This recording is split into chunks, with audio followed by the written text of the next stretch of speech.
After a year, I had a pair of running shoes that I never used and $5,000 in debt. What's going on? It's Kevin J. Pino. Welcome to the channel. If you're new here, I'd like to talk about affiliate marketing and getting an education on how to build an online business and reviewing my favorite products and services that can help you do that. If you're interested in anything along those lines, make sure to grab the subscribe button, hit the bell notification so you never miss a video. So yeah, today we're talking about hitting the lottery and why, hitting the lottery is a curse.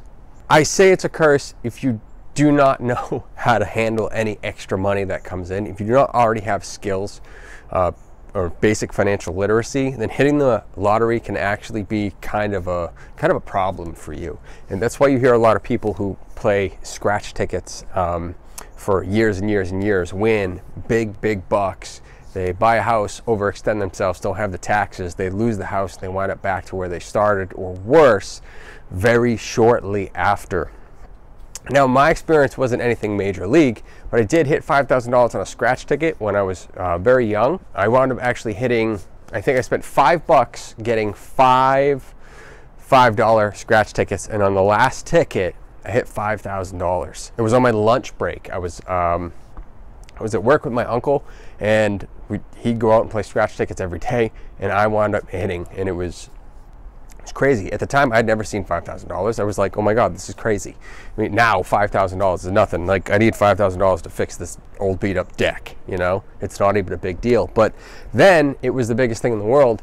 But at the time, I had a lot of good friends around me who I consider good friends, but they had the same amount of money skills as me, and same with my family, unfortunately. I actually reached out to some people that I thought would help, but the advice I got was just kind of like, oh, they YOLO. Yeah. And my first instinct, funny, was to invest it. And I didn't know anything about investing, but I knew about compounded interest, or I had an idea of it. And I knew $5,000, if I didn't need it at the time, take it and put it somewhere. So I asked a few people, and they just said, you only live once, and spend it, have some time, save a little, but like have a fun time. And that was my advice. That was my advice. Looking back on it, it's kind of silly, because if I was me talking to that me, if I was me now talking to me, then I would say absolutely take that $5,000 and put it in the S&P 500, keep working hard, work on an education, maybe learn some business skills, and let's see what comes with the future. This is before a lot of social media businesses would come up. And yeah, it was. So what did I do? What did I spend the money on? Well, I didn't make an investment. The advice I got, I saw these people as, better than me at money and smarter than me with money because of the appearance that they had. And so I spent it. My friends told me, why don't you get a nice BMX bike? If you ride BMX, if you're into skate parks and anything like that, that a real nice BMX bike, not something you get at Walmart, is you could dump $1,000 easy. So it's probably where some of it went. I think I could have bought a car at the time. I think I had my license then, but I didn't have a car. And instead of buying a decent car, which would have been a decent investment, maybe I could find another job rather than carpool to work, I bought a $600 Ford Taurus with a hole in the floor. That was a stupid decision. I can't believe I did that. The alignment was so bad. One of my friends who was a mechanic, after 6 months of driving, looked at the thing and he goes, your wheels look like this. Like, I told him I was hydroplaning on the highway, and yeah, that was me. That sudden injection of money gave you all these emotional things, and I think I've talked about it in a few things, and I wrote an article on LinkedIn about your relationship with money. Maybe I'll put a link in the description below if I remember. A lot of people associate money with an emotional feeling they get, and they do not look at money as a tool or a commodity like beans. I mean, soybeans. Soybeans, you can make food and trade them, and if you have a big pile of soybeans, you can have food and you can eat them, and you'll feel comfortable. Or you could trade them or give them as a gift or something. You could package them up and can them and store them for later, or you can have them for dinner tonight. Money is a similar thing where it's a commodity. You use it for something, it comes and goes, and you just trade it for thing. It's not anything with intrinsic value.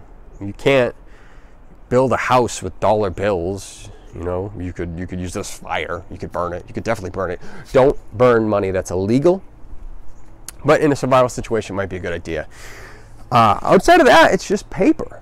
But what happens is we don't learn what money is and what the tool, like what kind of tool it is, and that it's just a means for exchanging that, and how to make it grow. We don't learn that, and how to, you know, isolate it and use it for good things, because you can use it for good or bad things. We associate it and anchor it to some sort of emotional feeling. Like when I hit all that money, it was the most amazing thing in the world, because I'd never seen $5,000. I was making like, I don't know, 12 bucks an hour at most, and I thought, wow, this is like a huge windfall for me. It's life-changing. Because I thought of all the things that I could buy with it, all the things that I could do with it. Well, I thought about investing, but I got bad advice. But I anchored it to things. And like, ask yourself this: do you do that with money? When you think about $5,000, what do you think? Do you think of a Caribbean cruise? You can go on a cruise. Do you think of redoing your deck? Or maybe some new furniture in your house, or maybe some gear for your YouTube channel, or investing in your affiliate marketing business? What do you think of? Another thing I would have thought of, it was me then, I probably would have invested in some business training too. But ask yourself those questions and see what kind of response you generate, that emotional feeling. And you may be kind of anchoring some sort of emotional feeling to money and have a weird relationship with it. But as for it being a curse, if you understand what money is, it's not a curse. It's a great thing.